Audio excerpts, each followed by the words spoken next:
Karen Sparrow, and I'm here at Ave Maria School of Law today to speak with one of our Wall of Honor participants, Carlton Tronvold. Mr. Tronvold has had a long affiliation with Mr. Monahan, the founder of our law school, and with Ave Maria. Mr. Tronvold, could you tell us a little bit about your history with our organization? Well, I'm too old to say much, but no, I have a hard time keeping on script. But at any rate, you know, back 10 or 15 years ago, I was the initial, I don't know if you call it founder or whatever, of the, the predecessor to the current Ave Maria Scholarship Dinner. It was back then called the Marine Corps Gala. And we had several commandants of the Marine Corps and a Medal of Honor winner, and lots of good people come visit us on those events. Well, that's wonderful. You are well connected. Well, yeah, it is one of my, one of the things, since, I'm looking at this as a pretty informal kind of a thing. I really get emotional. One of the friends through that period is a person named Barney Barnum, who is a Medal of Honor recipient, and I've also met a number of others, but Barney and I have become friends, and we see each other once a year, twice a year now, and so it's been a real privilege and honor to know him and be acquainted with him. So we've heard that from a lot of people who have come into the law school to tell us the story of their military history, that they've met some very extraordinary people. So we're so happy that you're here and that you elected to have your name placed on the Wall of Honor. So I'd like to find out from you a little bit about your military service. Can you describe what it was like? Did you have to serve because of a lottery or something, or did you enlist? No, I enlisted, and it was a kind of a event that there were, however that happens, when a group of young people decide they're going to do something that they look back with. Now you can look back and say, gee, that was a good experience. At the time, Marine Corps boot camp wasn't a lot of fun. Coincidentally again, Tom Monahan and I, he then sponsored, when he, that ill-fated business that he started of, they were selling hamburgers. I forget what he called it, but they had, it was a Marine Corps birthday, which is, by the way, is coming in a few days. Oh, great. But at that birthday, at the end of the evening, the oldest Marine in the room cuts the cake. Well, Tom was, no, I shouldn't say upset, but I was 3 months older than Tom, so you got to do the honors. Yeah. That's great. But the shirt, the initials on here are Baffle. And that's a group of guys that we all went in the Marine Corps, and only 3 of us are left alive, but it was Black, Arioso, Tronvold, Heinemann, Haviland, and Lamar. So it's all your initials of your last name.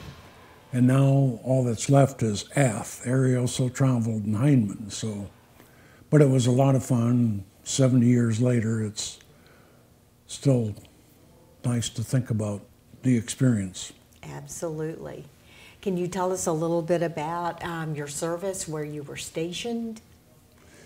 Well, I really had a crazy, as I shared with you a little bit, I really don't claim it, but I ended up in the Navy. I was enlisted in the Marine Corps, got discharged one day and raised my hand, and I was in the Naval Cadet pilot training program.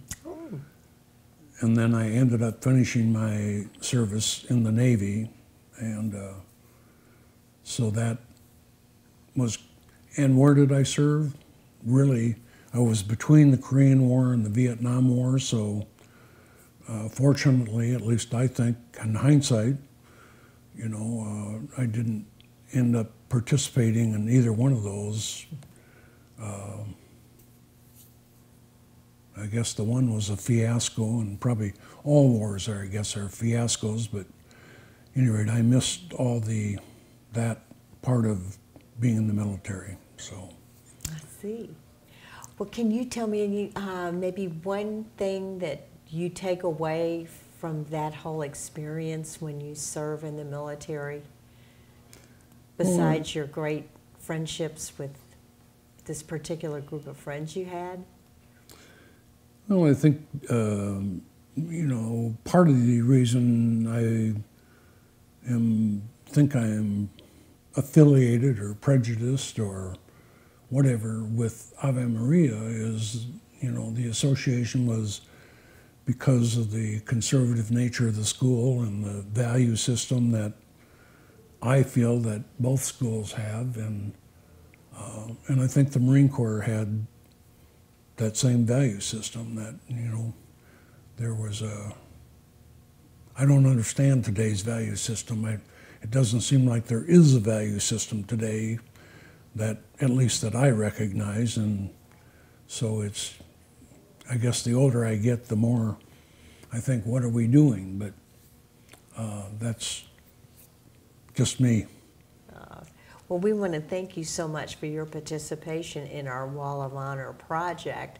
As you know, about a year ago, there was a decision to rename our library the Veterans Memorial Law Library at Ave Maria School of Law. And a lot of what we do right now in terms of recruitment of students is with people who have come out of the armed forces and would like to have the Juris Doctor degree, and we want to make it possible for them, even if they've used up all of their veterans benefits, to be able to come here and get the education that they desire. So we really appreciate everything that you've done to make that possible for all of our new veteran students coming to the law school. Do you have a lot of veterans? We do, and Good. once we realized we had a lot of veterans, we started looking into the fact that they make excellent students because, as you know, being in the military, they're very good team players, they are very regimented, they are very focused, and they're going to be extraordinary members of the legal community, not only here in Florida, but all over the United States and the world, because we recruit students from all 50 states and other countries. Well, you know, I obviously wish you well, and you reminded me of something that I'd forgotten, and that I did sponsor a Marine Corps scholarship at Ave Maria, so there should be some Marine going to school at Ave Maria every year on a, well, it's not a full scholarship, but a scholarship, so. That's wonderful. Thank you so much for your support of Ave Maria School of Law and our Veterans Program. Thank you. It was so nice to meet you. Nice talking to you, and thank you for inviting me. Thank you.